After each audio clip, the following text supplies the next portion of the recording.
И така казвам добър вечер на моите брати и сестри вътре в групата и също и на тези брати и сестри, които сега ще ни гледат после в интернет пространството. Слава на Бога, мили приятели, че все още Бог ни дава тази привилегия да влезем в групата и да се насърчаваме.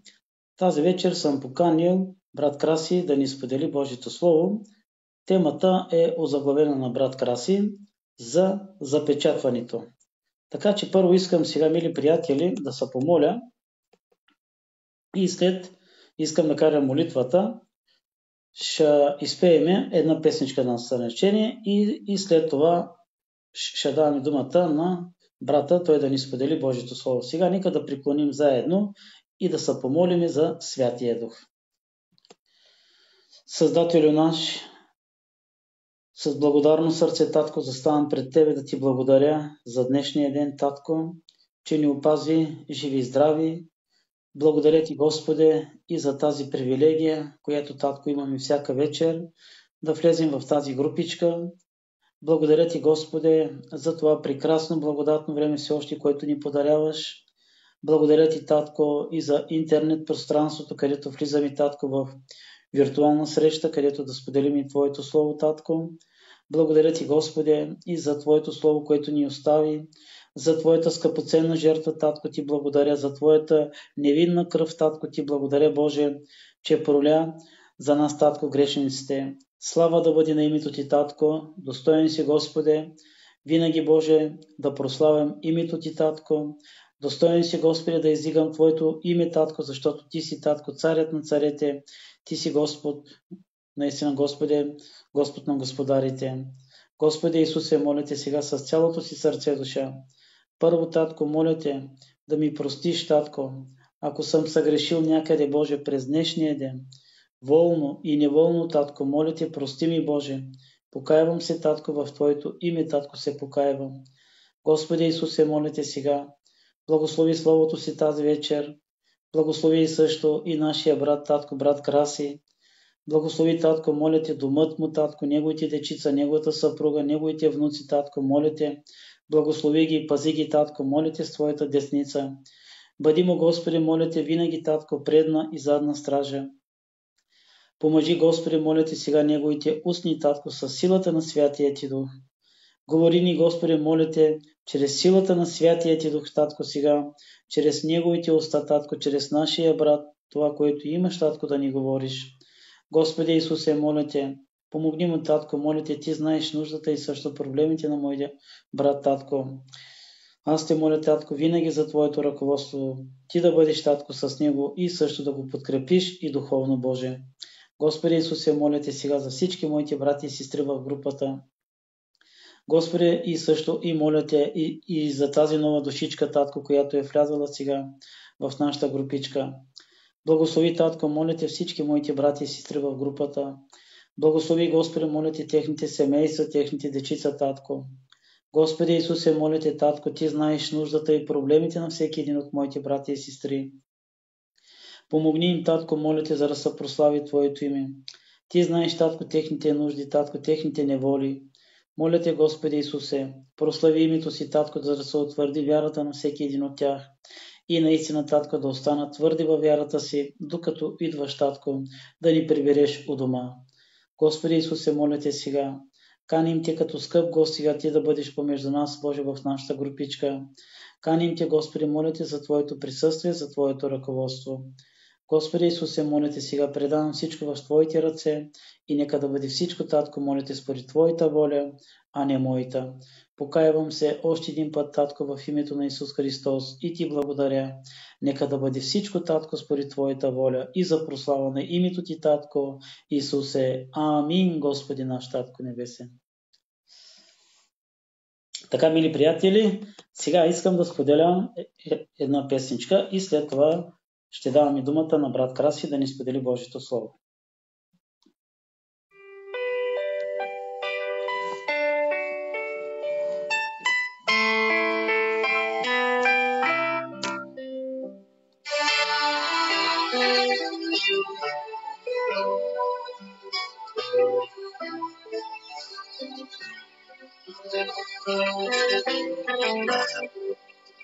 Боже святи велик, изяви своя мир.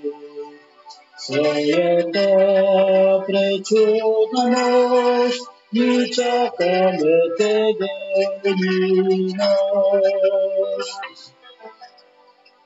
Милост вечна дари, с истина озари. Между Твоята любов води ни по пътя наш. Господи, Татко наш, дай ни вяра и кураж, своя святи дух ни влей, отсиева и живей.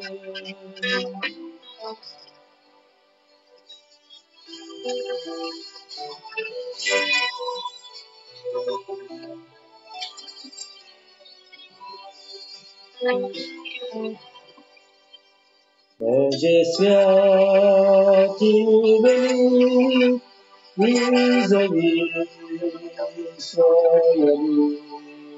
Своята пречудна мощ, ни чакаме те ден и нощ.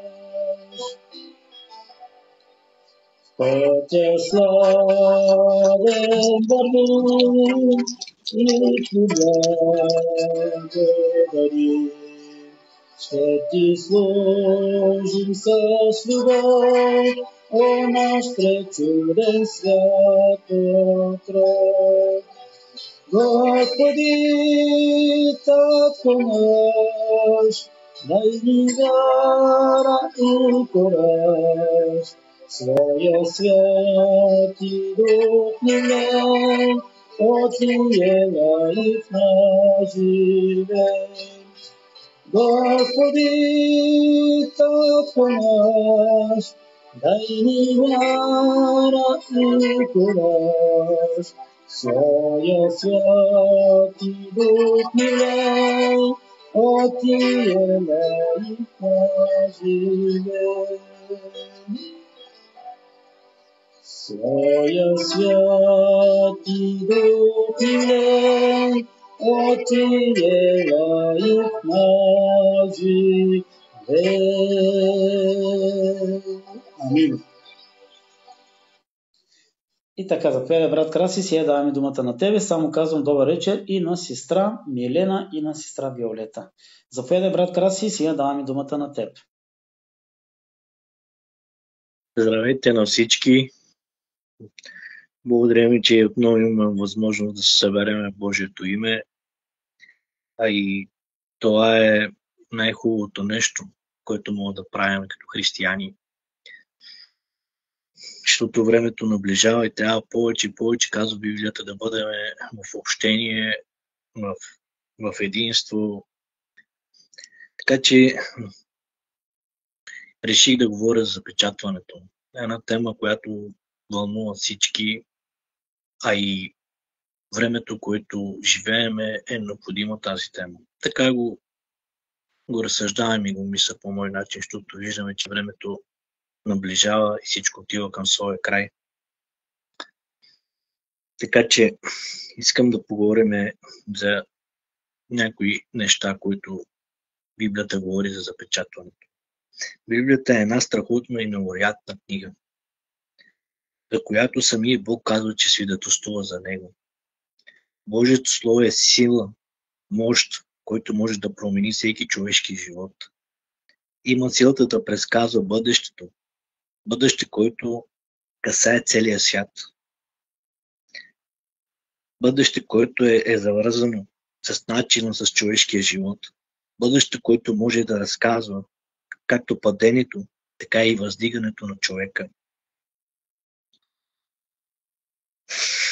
Показва и носи Божия свята воля на този свят и всеки човешки живот. Сега ще говоря за запечатването. Запечатването е важно, защото това е нещо свързано с времето, което живеем. Божия отговор е самото в Библия.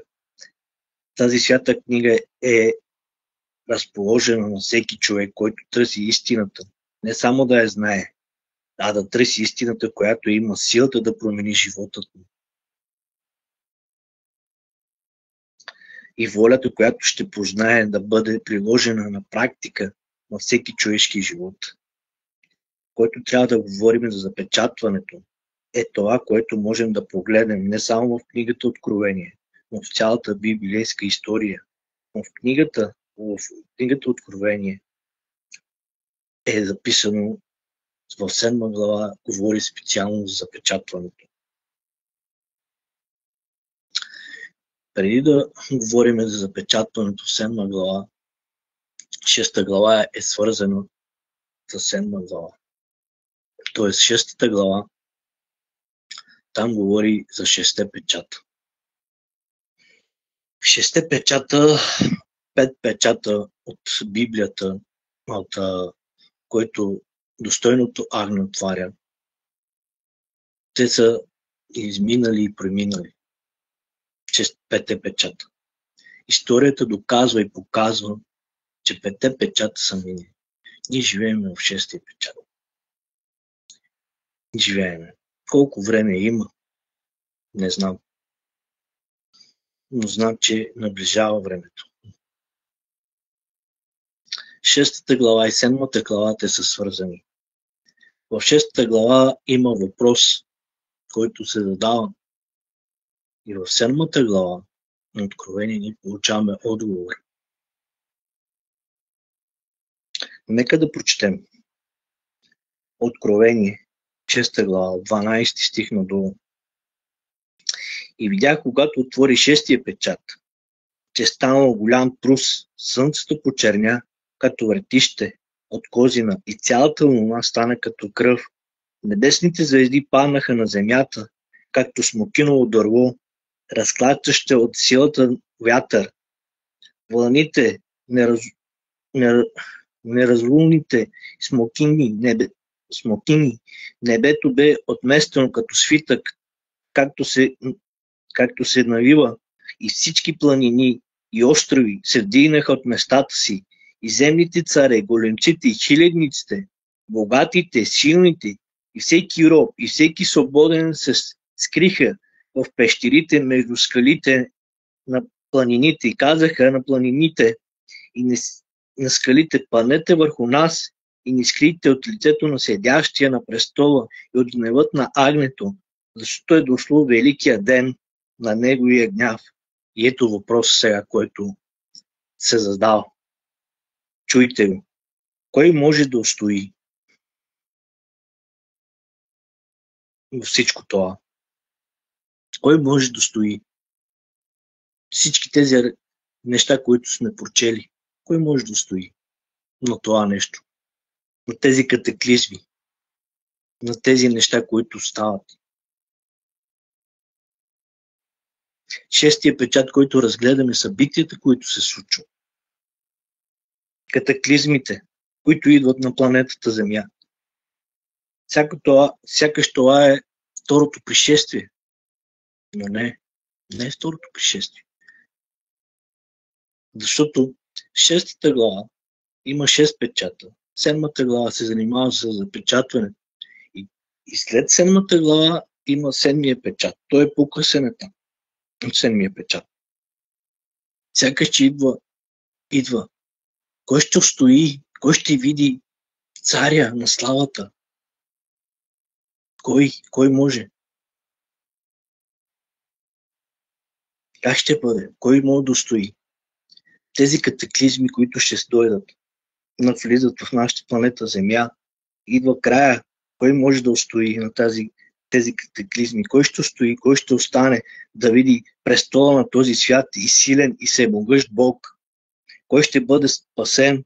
И на въпроса, кой може да устои да получи отговор за запечатването от Бога? Само той ще могат да стоят по времето на 6 печат. И да постоят с Христос във второто идване, да останат с Него. Кои са? В 7 глава ни се открива кои могат да устоят. Тези катаклизми, които ще постигнат всяко едно кътче на земята. Няма да има кътче. Нека да видим 7 глава, от 1 до 3 стих. След това видяхме 4 ангел, стоящи на 4 ъгъла на земята и държаха 4 земни ветрове, за да не духа никакъв вятър по земята, нито морето, нито върху някой дърво. И видях друг ангел да издига от изток, който беше печатът на живия Бог.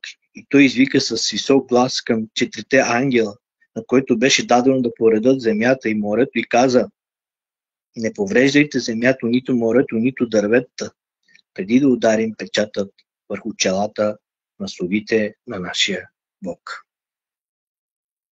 Кой могат да достоят? Запечатаните. Казва: не повреждайте земята, не повреждайте дърветата. Кои ще стоят на тези неща, тези войни, тези политически сили, които ще дойдат? Кой ще могат да стои?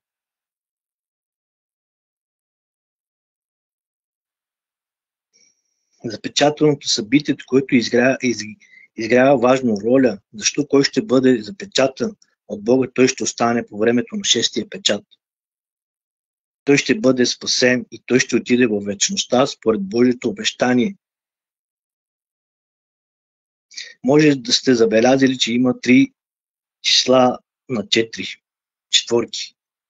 Тоест имаме, няма да се спра подробно да обясня, но ще обясня нещата. Имаме 4. Първо имаме в текста 7 глава, имаме 4 ангела, 4 краища и 4 земни ветрове. Какво е символ? 4 ангела. 4 ангела, това са ветровете, са символ на войни, политически сили.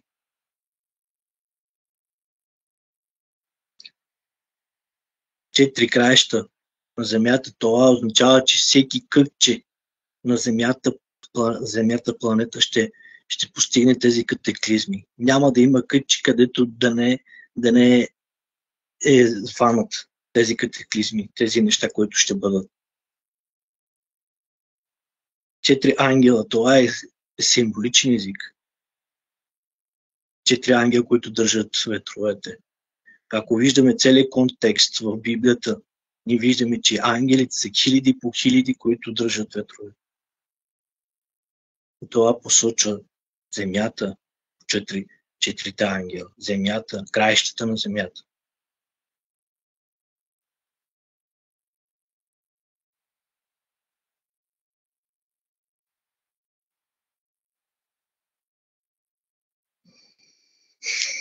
Нека да видим ветровете в Еремия 25-32. Какво е символ вятър? Да обясниме. Не исках да го прочита, ще го прочита.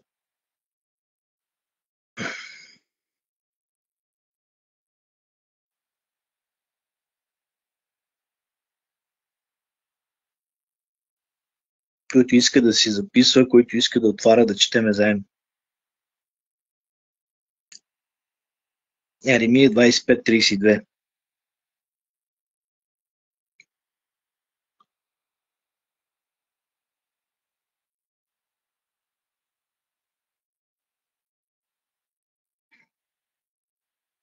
Така каза Господ на силите: ето, злото ще излезе от народа към народ и голям ураган, т.е. вятър, ураган, ще се повдигне от краищата на земята. Т.е. народ, но това са политически сили, това са войни. Ветровете, това са войни. Еремия 25 и 32 стих и Даниил 7 глава, 1 до 3 стих, те са взаимно свързани. Там се говори за политическа сила.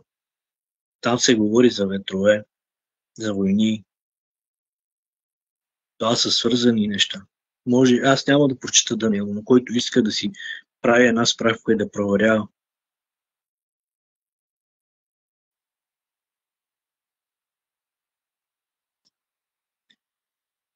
Искам да поговорим какво е печатът.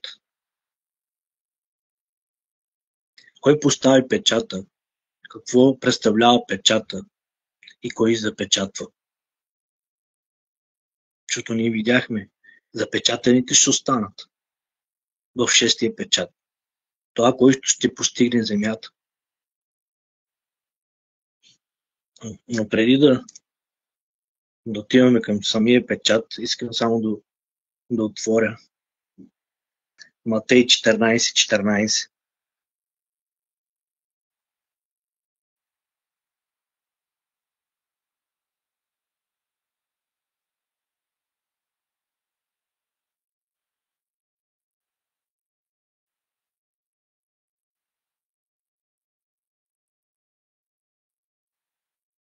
И той като излезе и видя голямо множество и смили се над тях. Така ли е? Матей 24:14, извинявам се.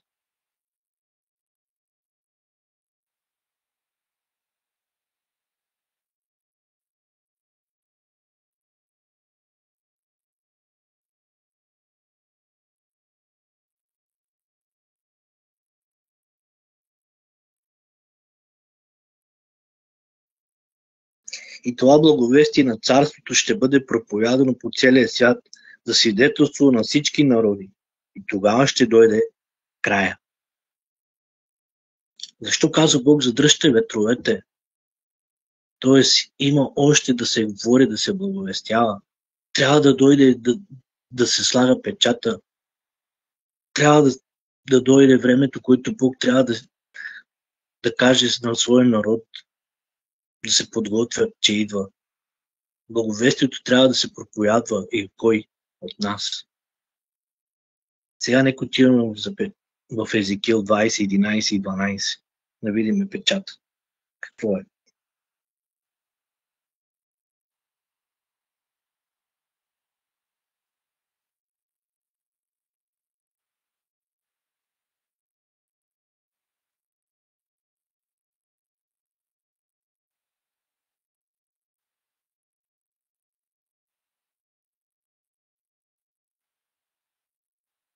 Им дадох наредбите си и ги запознах с закона си, който като изпълнява човек, ще живее чрез тях. Дадох им съботите си да бъдат знак между мене и тях, за да познае, че аз съм Господ, който ги освещава.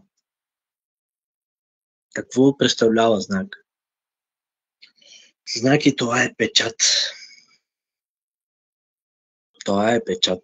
Това е външния печат, който всеки един от нас трябва да показва. Както трябва да имаме и вътрешния печат, вътрешния белег. Тоест християнин трябва да има два белега. Както и в Откровение на Йоан. Вярата в Исус и пазенето на Божите заповеди. Два белега. Така че всеко едно нещо, което прави човек, той трябва да има и вътрешен, и външен. Разбирате ли? Само ще отварям една скоба, да мога да ме разберете правилно. Ще отварям една скоба.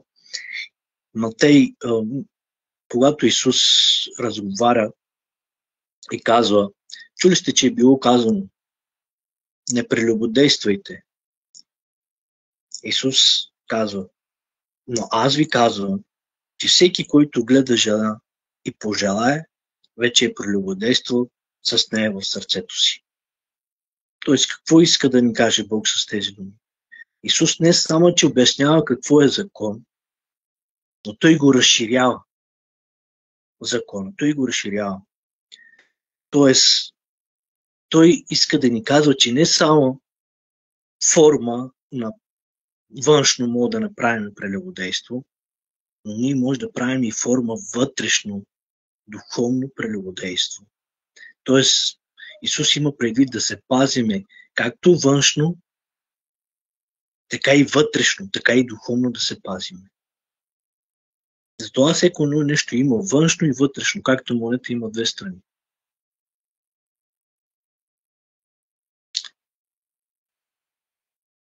Затова печат. Казахме, че това е съботата. Къде виждаме, че е да записан този печат? В Изход 20 глава. Няма да го прочета, но който иска, ще му давам стиха да си го проверява. 11 стих. Един печат какво задържа? Задържа име, задържа титла и това, което е неговата територия. И къде го виждаме това? Виждаме го в Изход 20 глава, 11 стих.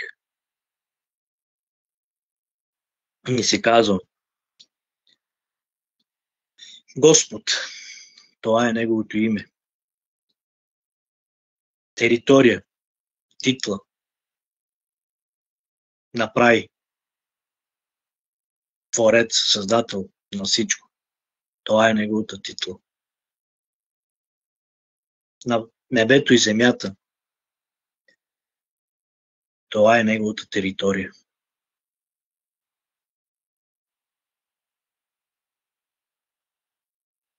Разбирате ли? Но сега нека видим и вътрешния печат какъв е. Кой е вътрешния печат? Нека отваряме Езекил 36 глава, 26 стих и 27.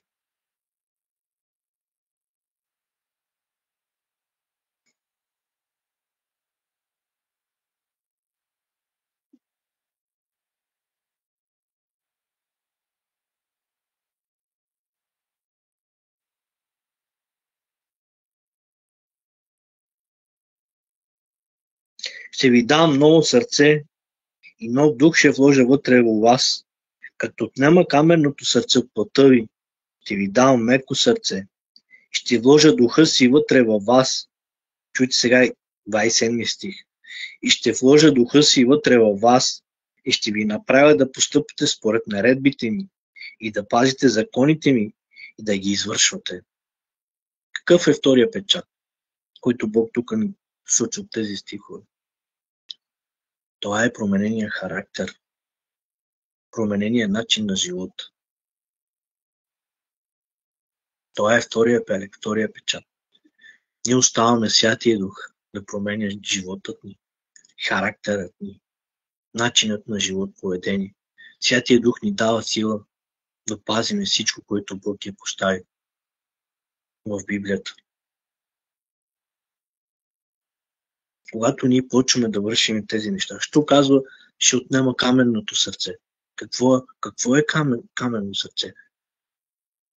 Защо Господ казва, че ще отнема каменното сърце? Каменно сърце означава нещо, което човек, нямам думи просто да го обясня.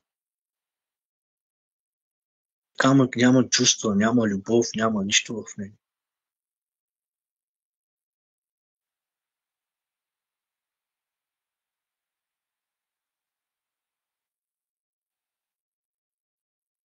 Разбирате ли? Затова казва, ще ви давам меко сърце. Меко сърце, което да откликне към него, към неговата любов.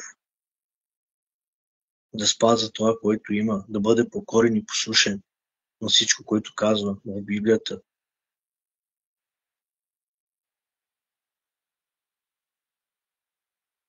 Това е втория печат, втория начин на живот. Белег, който ние трябва да имаме не само външно, но и вътрешно. Променения характер. Доставяме Святия Дух да ни промени, да имаме плодовете на Духа. Кой извършва запечатването? Запечатването го извършва самия Святия Дух. Той запечатва. Той променя характера ни. Но той ни запечатва. В Ефесяни 1.13. Нека да отидем там.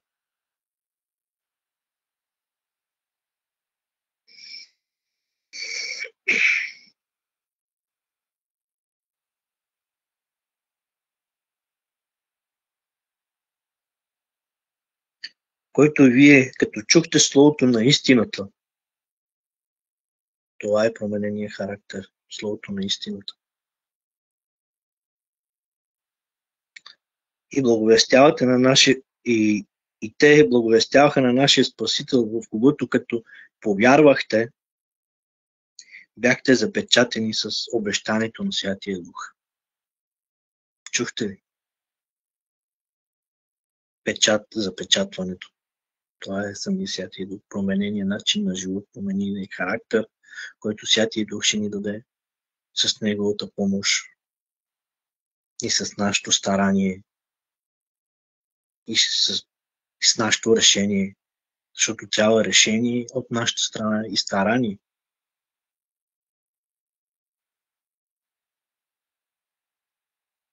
Нека отидем пак в Ефесяни 4:30. Да видим.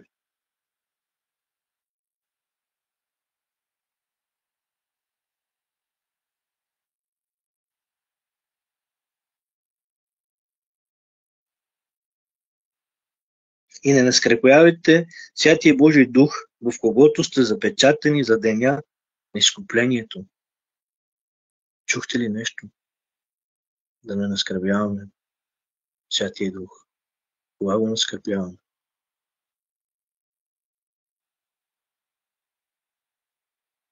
Това трябва променения начин на живот, променения характер. Трябва да се стараеме, брати и сестри. Последно време живееме, колкото можем да дадем всичко от себе си. Бъдете благословени. Това исках да говоря. Но Бог да сте ме разбрали правилно. Бог да дава на всеки. Господи, благодарим Ти, че отново имахме възможност да се съберем в Твоето име. Благодарим Ти в името на Исус. Благословим моите брати и сестри. Дай им на всеки един от нас това, което се нуждаем, променения характер, променения начин на живот, да имаме както и външния белег, така и вътрешния белег, Господи. Моля те, Господи, дай ни сили, помогни на всеки един от нас. Ти виждаш нашите трудности, виждаш и нашите слабости, виждаш и нашите падения и ставания. Ти, Господи, подкрепяй всеки един от нас. Дай ни сили да вървим напред с Тебе, защото с Тебе, Господи, ще победим. Ставам всичко в Твоите ръце, като се помолих в името на Отца, Сина и Свети Дух. Амин.